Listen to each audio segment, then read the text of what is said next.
All of Khrushchev's grand schemes required resolution of the Berlin crisis. 1,500 East Berliners a day were flooding across the open border with the West. 3,500 doctors had crossed in the previous 2 years. Teachers, scientists, lawyers, East Germany was losing its entire professional class. Berlin had become the focal point of the Cold War, and Kennedy knew it. He didn't think about anything else. He wasn't thinking about, his legislative program for the year or any of the other things that occupy presidents.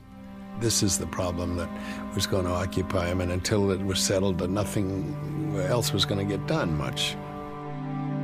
Shortly after Jack's death, Bobby recorded an oral history for the Kennedy Library that's been released for this program. Bobby knew that at this stage in his presidency, his brother was preoccupied with the thought of fighting a nuclear war over Berlin.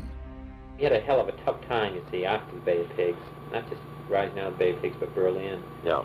Which people really, I don't think, understood generally around the country. No. The president felt strongly, and I did, that we were very close to war.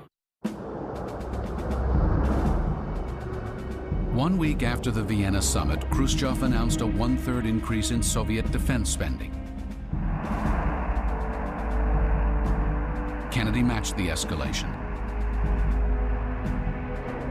He sent Congress a request for an additional $3.5 billion in defense spending, a tripling of the draft, and authority to call up the reserves. One policy was non-negotiable.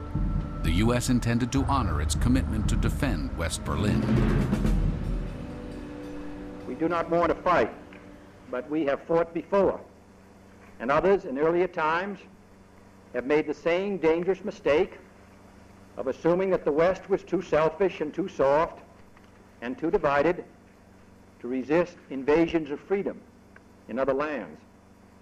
To sum it all up, we seek peace, but we shall not surrender. But there was one glaring qualification. The American pledge was limited to West Berlin. Kennedy made no mention of American rights to unfettered access to the whole of the German capital. That omission gave Khrushchev his opening. Kennedy is saying he wants to preserve his influence in West Berlin and maintain the status quo there. He spells out his conditions, and he signals to the Soviets, if you follow these conditions, you can do whatever you like in and with East Berlin.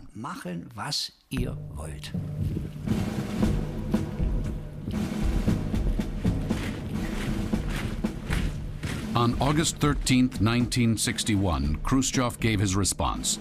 Thousands of East German troops moved into position at every crossing point between East and West. The construction of the Berlin Wall was about to begin.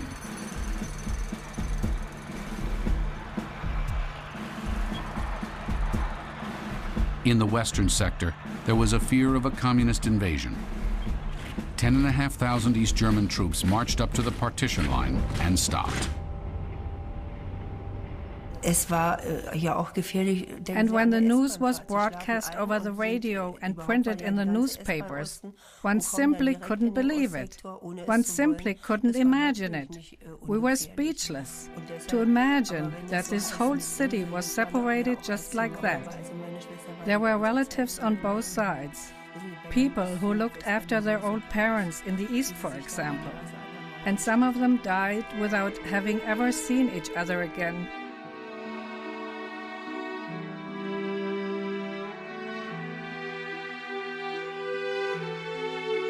Standing along the line dividing Berlin, Mayor Willy Brandt felt that the Soviets had provoked the worst crisis of the Cold War. He wanted Washington to respond by crossing the border and tearing the fence down. Egon Bahr was Brandt's principal deputy. I went immediately to the City Hall. Brandt was called a little bit earlier, and he was immediately at the borderline. And then he went to the three commandants and came back furious, because they are incapable.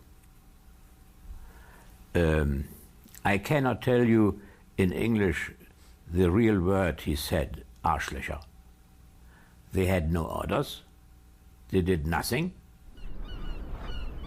For 3 days, Kennedy refused to comment. During this time, he was on vacation at the family compound at Hyannisport, Massachusetts, sailing apparently without a care in the world. In reality, Kennedy was relieved to see the wall go up. He knew it provided Khrushchev a way out of direct confrontation with the West. Kennedy's problem was we couldn't defend Berlin or West Germany or Western Europe without using nuclear weapons. We had 15,000 troops with the British and French in Berlin. They were surrounded by 30 divisions of the Red Army. The Soviets could have taken Berlin in a day. They could have taken West Germany in a couple of weeks. Maybe they would have gotten all the way to the Atlantic. And Kennedy had only one option if that began.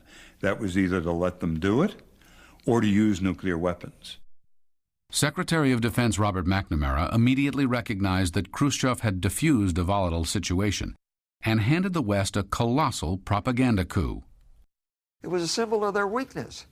Hell, they built the wall to hold back the East Germans who wanted to leave East Germany and go to the West. So, and that's the way Kennedy interpreted it.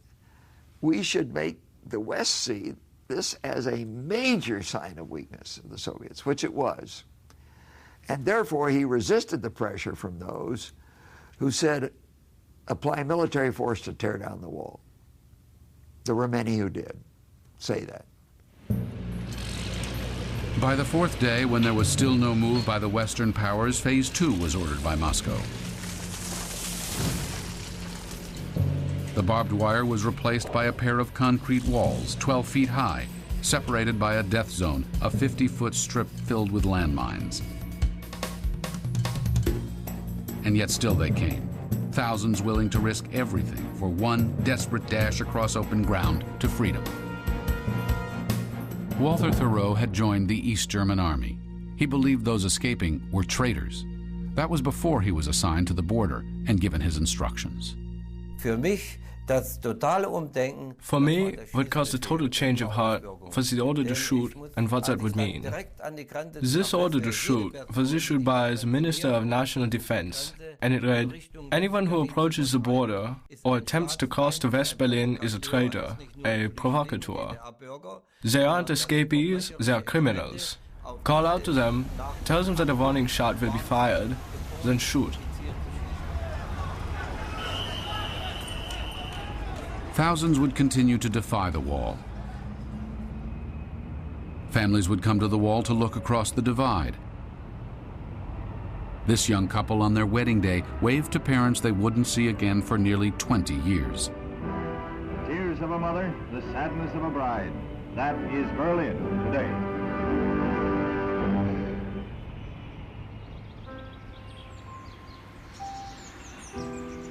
The wall may have prevented escalation to a wider war, but the casualties were real nevertheless.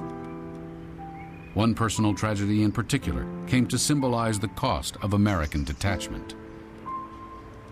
The point was that Peter Fechter wanted to cross the wall, and he was from the eastern side shot down,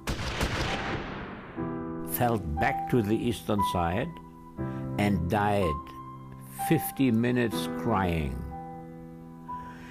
And the lieutenant, which was nearby, were asked by the West Berliners, you are an American, you can help him, bring him out, cross the wall. And he answered, this is above my order. And in this moment, the West Berliners realized that the whole talking about for power status is to some degree nonsense. The real responsibility and capability of the three Western powers is ending on the sector borderline. By early October, 15 people had been killed as they tried to reach freedom. Each day brought the chance that the crisis would escalate into open conflict.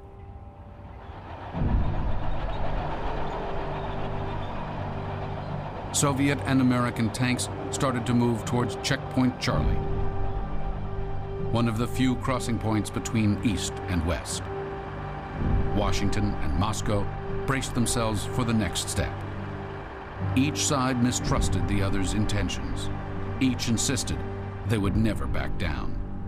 We came very, very close to war then. As a matter of fact, I brought General Larry Norstad, the Supreme Allied Commander of Europe, over to Washington to meet with me in my office to advise me on what was going to happen and tell me what he recommended we should do under certain alternatives. I said, look, Larry, they did A, we did B, they did C, we did D. How's this going to evolve? He said, well, they'll do E, we'll do F, they'll do G, we'll do H, and they'll do I. I said, what do we do then? Well, he said, I guess we have to use nuclear weapons. Now, that was in the fall of 1961. Kennedy wanted to break the impasse, but he couldn't escape the reality that any miscalculation could ignite world conflict. To diminish that prospect, Kennedy asked his brother to establish a personal back channel linking the White House to the Kremlin, a channel that would avoid the distortion and delay of their respective bureaucracies. Before one meeting, Bobby Kennedy called the president's secretary to find out whether his brother had any guidance for him. I'll have to talk to him by 12:30. Okay. If he's not out by 12:30, would you just send him a note that I have to leave for lunch with the Russian ambassador, and if he has any instructions for me? Bobby Kennedy learned from his father, a smart Irish politician, that you have to do things in many different ways. You go through the front door, but you also have to go through the side door and the back door. You need several channels. One is not enough. And Bobby brought that instinct or that practice to foreign policy, so that while, of course, we dealt with the Soviet Union through the UN and the State Department, Bobby ran his own back channel with Georgy Bolshakov, a Soviet spy who was based in Washington, who was able to deliver messages to the Kremlin.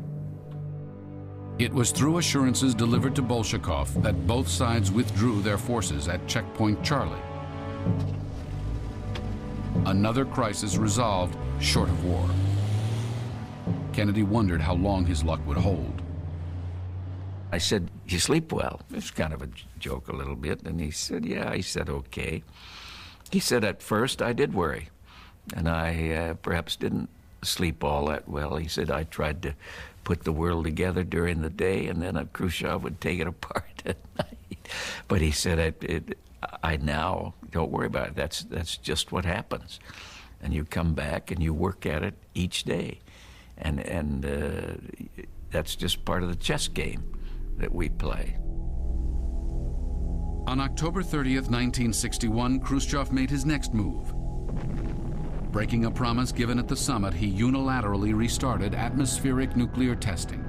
The 50-megaton explosion was 10 times the combined power of all weapons used during the Second World War, including the Hiroshima and Nagasaki atomic bombs.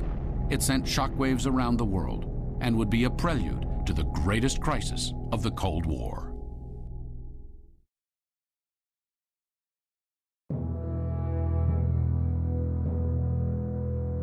There were moments during the Kennedy administration when superpower rivalry was transformed from an expression of man's barbarity to an expression of mankind's ultimate capability.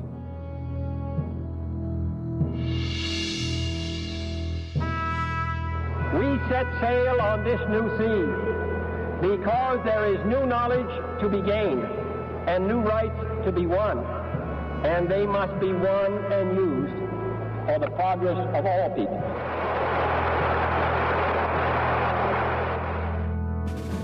Cape Canaveral, February 20th, 1962. Water systems, go! After 10 aborted attempts, Friendship 7 was finally on the pad, ready to fly. Mercury capsule, no. All pre-start panel lights are correct. The ready light is on. Eject Mercury umbilical.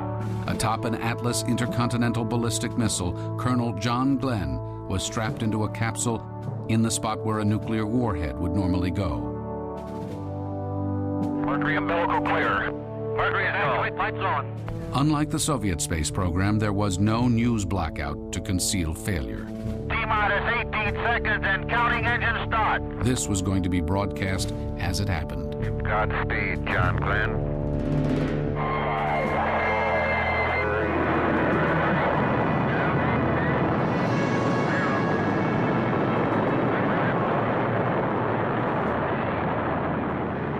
Americans, more than any other people on the planet, have this sense of hope and unlimited possibility about the future. And Kennedy, in so many ways, tapped into that. And the space program is probably the best example of his ability to inspire our imagination, because he takes our fears and he transforms it into hope. Over the next 5 hours, Colonel Glenn became the first American to orbit the Earth, an instant American hero. Getting out of the vibration area. Roger, reading you loud. If only he'd been a Negro, Vice President Lyndon Johnson lamented, believing that if he had been, it would have improved race relations in America. Roger, 0G, and I feel fine. Capsule is turning around. Oh, that view is tremendous. NASA had arranged for Kennedy to phone Glenn during the mission. Then word reached the White House that the capsule's heat shield may have been damaged. This is Friendship 7, a real fireball outside. Fearing a congratulatory call just before the astronaut burned up on re-entry, Kennedy waited until Glenn was safely aboard the USS Noah. Chute is out in reach condition at 10,800 feet and beautiful chute. Hello? Hello, sir? Colonel?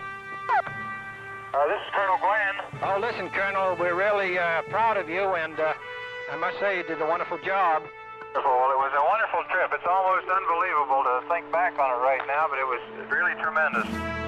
John Glenn was paraded through Washington in the pouring rain, a personification of the new frontier.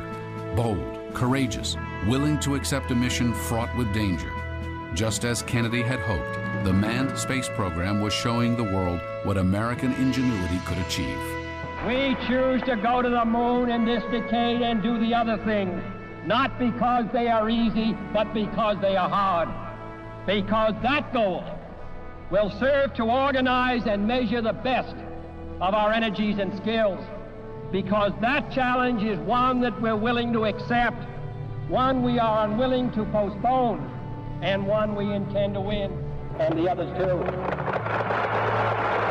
It is for him a definition of American character and a symbol of American achievement and promise for the rest of the world. 18 months into his presidency, John Kennedy was defining a new kind of America.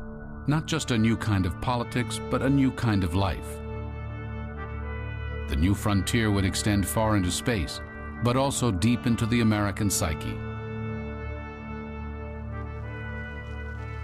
The Kennedys brought an image of excellence and grace to American life. It would help create an illusion that later became known as Camelot.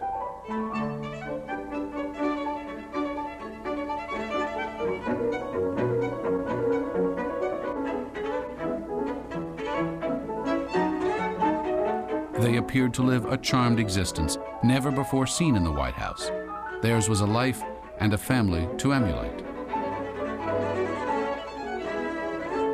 America is a young nation in 1960. You have all these veterans who came back from World War II, and they're having children, and they're buying houses in the suburbs. And America is, like Kennedy, sort of young and youthful and energetic, and Kennedy taps into that. The Kennedys are the idealized American family.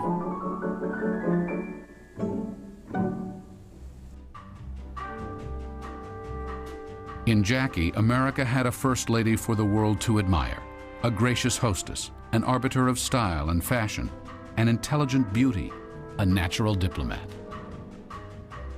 She was something to watch. She was such a flirt. She would turn her eyes, her dark moonlit eyes, she would turn them toward the head of state, and she would lean over toward him and put her elbow on the table and her hand on her chin, right whispering into his ear.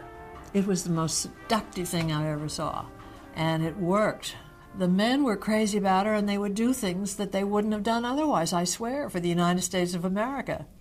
No first lady had ever hired her own official fashion designer, but Jackie Kennedy did. He was Oleg Cassini, who would draw on his experience designing for Hollywood stars.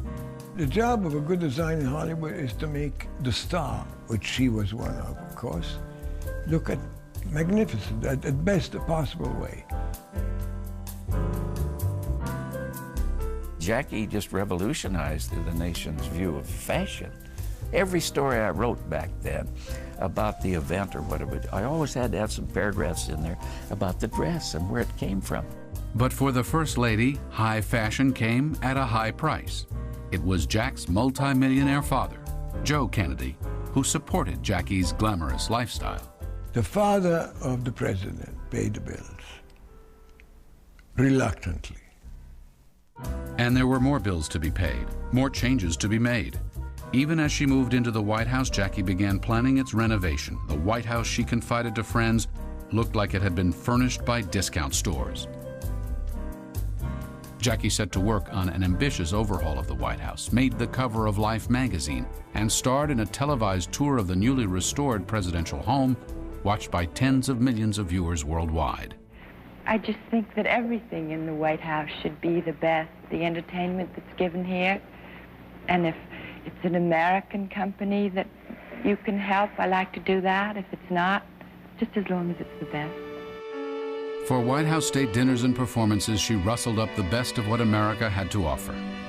This is the first in a series of concerts here at the White House.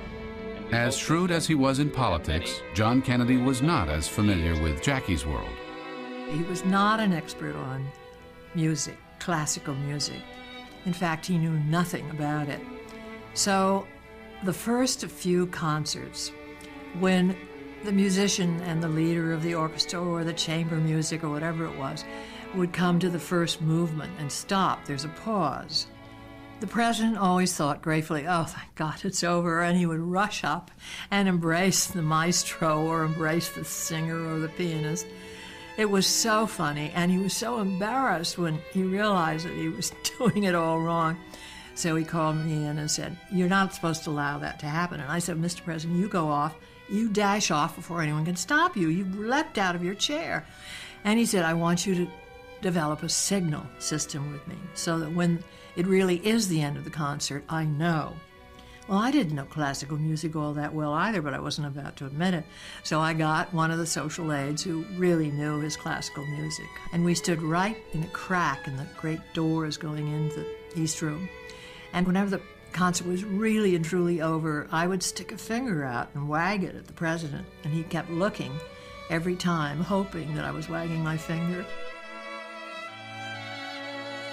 Into the Kennedy White House marched a parade of America's finest performers. There was music, ballet, and Shakespeare. The look of the White House, the feel of it, it just took on this marvelous kind of aura. That Kennedy aura that seduced and transfixed had a serious edge. The Kennedys were selling the presidency to American citizens, but they were also selling America on the world stage, showing the world divided by Cold War conflict that in the free world, beauty, culture, and arts were allowed to flourish. That was the message when Jackie traveled to India and Pakistan with her sister Lee Radziwill. Almost a year before, her husband had joked it was he who had accompanied Jackie to Paris. Now she was on a diplomatic mission of her own in a corner of the third world ripe for Khrushchev's dream of Soviet communist expansion. The trip would serve as a proving ground for Jackie's developing diplomatic style, a mix of beauty, savvy, and grace. The trip was captured on film by the United States Information Agency, the propaganda arm of the U.S. government, and broadcast around the world. Throughout the Kennedy years, there were many public moments captured on film and in photographs to be sure. But there were stolen, untouched moments as well, when no professional cameras were about. One place where that happened was Joe Kennedy's Palm Beach home. Red Fay, an old wartime buddy of Jack's, often joined the family there. Red liked to clown around a bit, and the Kennedys didn't seem to mind, joining in now and then, especially for Red's home movies. I have some wonderful movies down in Florida of John and his father, Jack and young John in the swimming pool, and young John doing this and that against his father. As tender as he was with his children, Jack avoided picking them up because of his bad back. Here, Red Fay takes over with John Jr. By way of painkillers or just plain stoicism, Jack didn't let his back keep him from playing along with family and friends. There was golf, tennis, touch football, or just a drive in an open car. This was a time and a place when a president could imagine that he was just a normal father. We were down there in Florida for a dinner party, and they had a lot of distinguished guests there. And the two children, Caroline and John, came in and were introduced to everybody and went around the table. And I love young John at the end. As he left the room, he yells, "Good night, poo-poo head," to his father. And his father, I love Jack saying, "Do you know that you're called the President of the United States a poo-poo head?" These carefree private moments were few and far between. Back in Washington, life was neither carefree nor private. All presidents guard their secrets, this administration more than most. In 1962, Kennedy didn't even tell his closest advisors that he'd begun recording a limited number of White House phone calls and meetings. Their release now gives historians new materials with which to assess Kennedy's performance. Kennedy starts taping in the late summer of 1962. On the surface, there are clearly indications that he saw this as a kind of electronic diary. His private secretary believed, I think rightly, that he intended to use this in writing his memoir. But then the question is, okay, why summer of '62 then? And the best guess that my colleagues and I have is that it's because in the summer of '62 he has the sense, I'm going into this period of major climactic crisis, and is a little more self-conscious about the burden of history. It would be events recorded during 13 days in October 1962 that would most influence how we judge his presidency.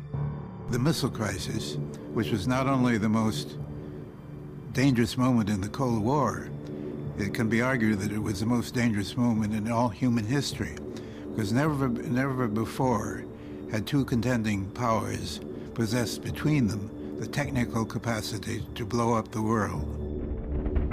Both sides possessed the power, and in October 1962, they would consider using it. April 1962, the Soviet Party chairman traveled from Moscow south to the Black Sea resort of Pitsunda for an important meeting of the country's defense council. Khrushchev's commanders told him that if nuclear war came, they would not be able to respond to an American first strike. Khrushchev had heard enough to convince him he had to find another way of threatening the American homeland. He decided then to send nuclear missiles to Cuba, to narrow Washington's lead in nuclear terror, and to defend a communist ally. When I found out about the intention to send missiles to Cuba, I went to Khrushchev and told him I thought he was taking a very dangerous step. He asked me why I thought that, and I said, because I doubt that the US will tolerate such a step from our side, and we should expect a very strong reaction from their side. Khrushchev said that we weren't doing anything that the US hasn't done.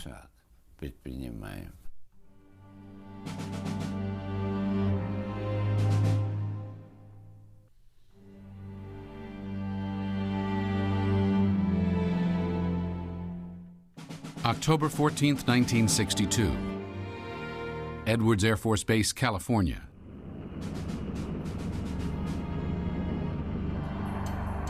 Major Richard Hauser is taking off in his U-2 spy plane, heading for Cuba.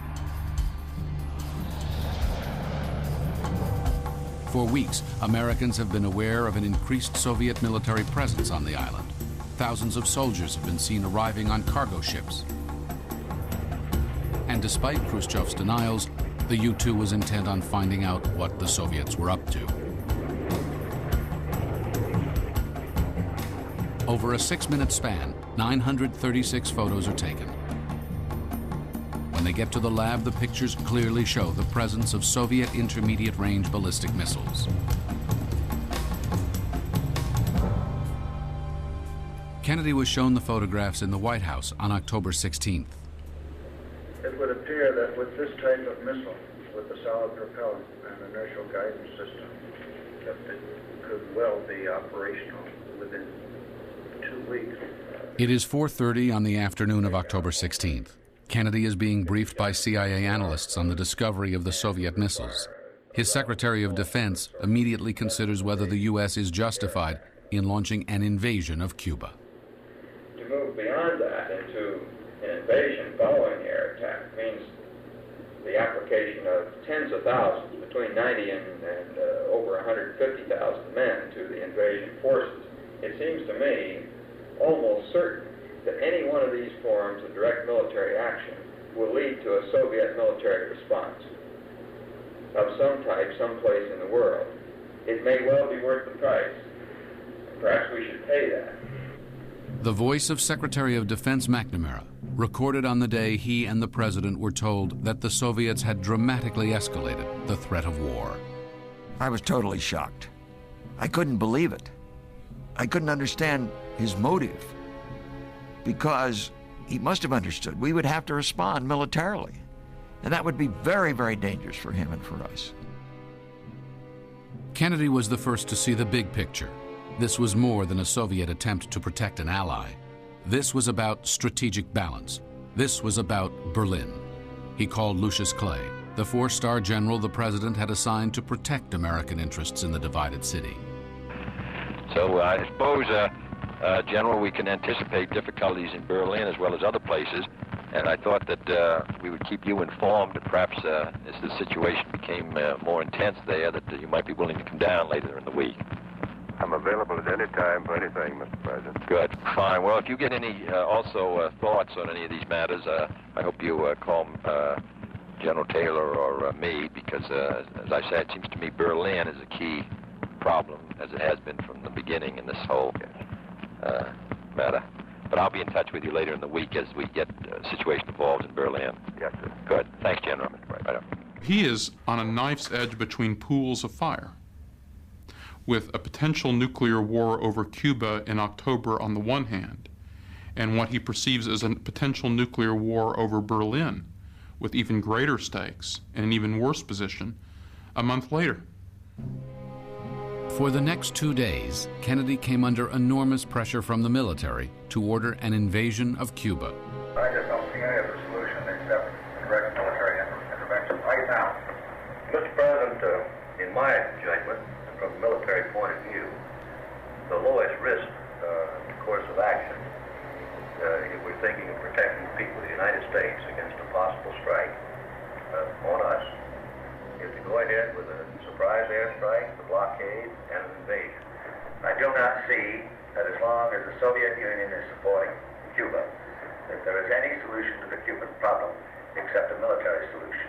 And so, as I say, from the military point of view, I feel that the lowest risk course of action is the full gamut of military action by us. The problem is not really a war against Cuba, but the problem is part of this worldwide struggle with the communists, particularly, as I say, over Berlin.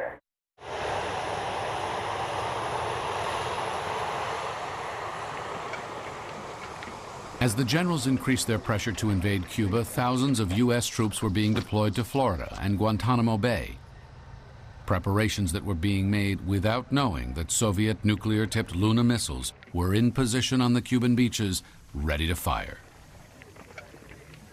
It wasn't until 29 years later that we learned that at that moment, the Soviets had 170 nuclear warheads on the island of Cuba, roughly 90 to be used against a U.S. invasion force, and about 70 to be targeted on East Coast metropolitan areas. Вот представим себе, началась война. There were 6 installations of Lunas in Cuba. If war had started in Cuba and I had only 1 rocket left, I wouldn't surrender. I would fire the rocket. Kennedy didn't know any of this, but he didn't like the fact that the military was giving him few options. He turned to Bobby to intervene, asking his brother, in his absence, to chair meetings, to encourage debates, to find alternate solutions. At the time of the Cuban Missile Crisis, President Kennedy would leave the room because he was aware that people might not be as frank in terms of discussing various alternatives, and he knew that my brother Bob would give him the essence of the comments. Bob was just an absolutely indispensable instrument in being able to get that kind of information, which he could make an informed and balanced judgment. By October 20th, consensus had changed from an all-out invasion to a quarantine of Cuba. Kennedy summarized the day's events for his own private record. During the course of the day, opinions had obviously switched from the advantages of a first strike on the missile site and on Cuban aviation to a blockade.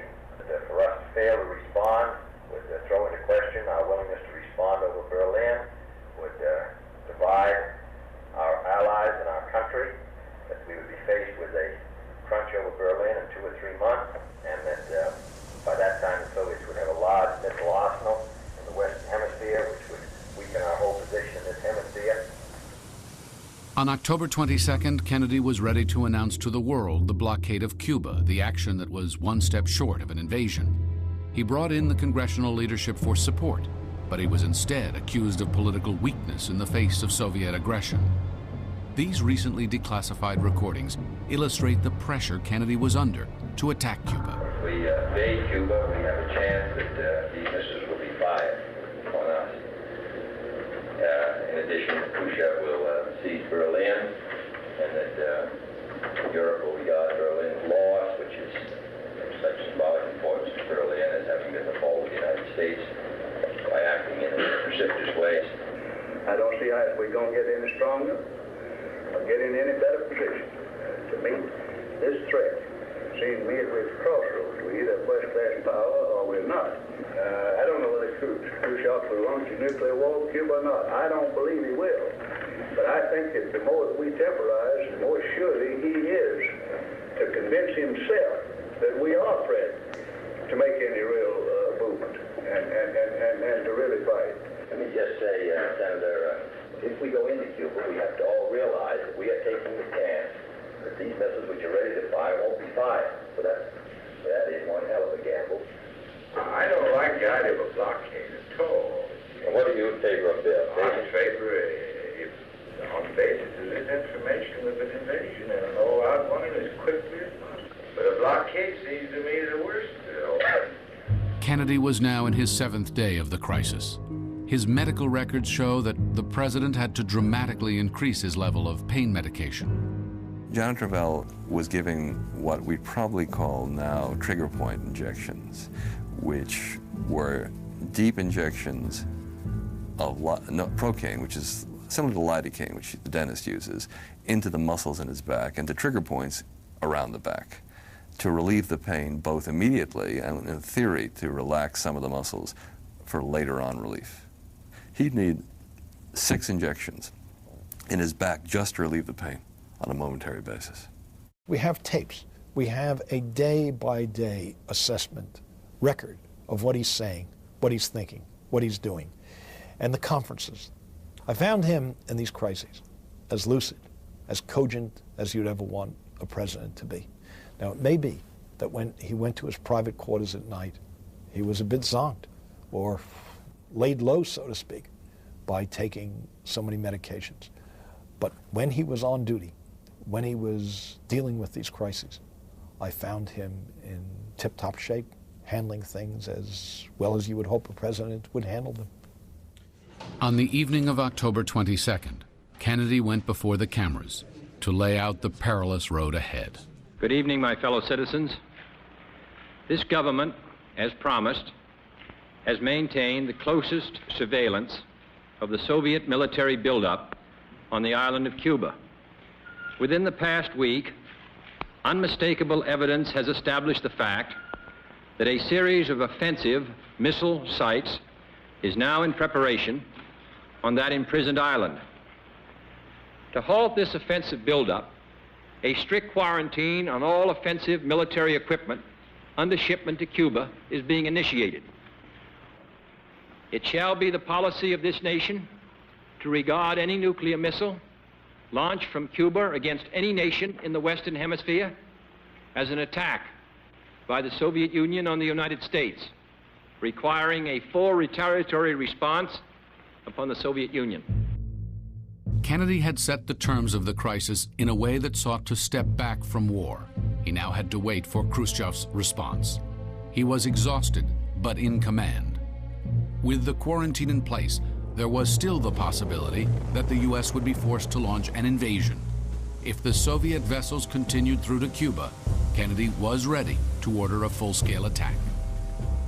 He understood that he had to control the levers of power, bring decision-making into the center, and coordinate all messages to avoid what he feared the most, war by miscalculation. I recall leaving the White House on the night of Saturday, October 27, 1962, and thinking it was a perfectly gorgeous fall night, and I was leaving the president's office to go back to my office in the Pentagon, and I thought I might not live to see another Saturday night.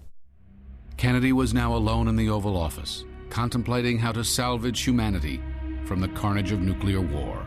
If we're going to have to do anything further than what we're now doing, we really ought to get some civil defense arrangements in those communities which are within the range of these things. That's where the governors would be helpful. Because if we ever were going to carry it out all the way, we ought to have those cities evacuated. Kennedy maintained a tight control of the American government for 13 exhausting days. If America was to go to war, he would be the one giving the order. As I understood, there's some report that the Russian ships were not going to stop, and we were going to have to sink them. In order to stop them, I thought that we were going to have to fire on them. I was wondering whether the instructions on how that's to be done, or where they're to be shot at and so on, to cause the minimum of damage. And in addition, if they're boarded, it's very possible the Russians will fire at them as they board, and we'd have to fire back and have quite a slaughter. It just, you sit back. I mean, he's an administration reputedly consisting of the best and the brightest. If you listen to the tapes in the missile crisis, it's just obvious that Kennedy is the best and the brightest in the room. That he's often 1 or 2 steps ahead of all of his advisors in thinking through the implications. He's asking the best questions. He's very poorly served, in my judgment, by his staff. But because his capabilities can be so impressive, can regularly rescue the system from disaster. Kennedy wasn't the only one feeling the pressure. In Moscow, Khrushchev had been at his desk for 3 days. He feared the door leading to a peaceful settlement was about to shut.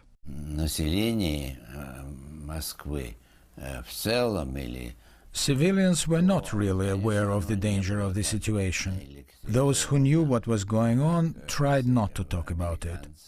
Of course, Khrushchev was getting very nervous, especially that Saturday and Sunday. Kennedy offered Khrushchev a secret deal. In return for complete withdrawal of Soviet missiles, Kennedy would issue a non-aggression pledge and privately withdraw American short-range missiles from Turkey. But even as he considered the offer, Khrushchev received word that the Americans appeared poised to invade Cuba.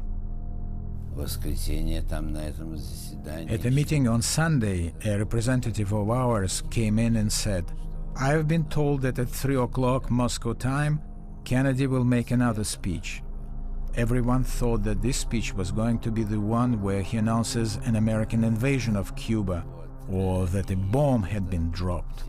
The decision was made to send a letter to Kennedy that said that the USSR accepts his terms and is ready to take the rockets out of Cuba. Khrushchev even gave orders to broadcast this on the radio. The transmission of the acceptance of the offer was considered necessary because Khrushchev feared that if he used the normal diplomatic channels, his country would be at war by the time it arrived in Washington. We avoided nuclear war by a hair's breadth. And at the end, it wasn't the wisdom of Kennedy and, let's say, his associates that avoided war. It was luck. It was luck. Luck, maybe, but war was avoided in part because this president had learned from the Bay of Pigs that recommendations coming from the Joint Chiefs of Staff had to be questioned, that the greatest exercise of presidential leadership was often knowing when not to employ the military option. You do read in the documents, though, that a lot of his contemporaries were plainly profoundly impressed with his performance in the crisis. But you don't know whether to credit that to myth-making or to something real. And then you listen to the tapes of the crisis, and then you understand. Reading back historically, it really didn't surprise me all that.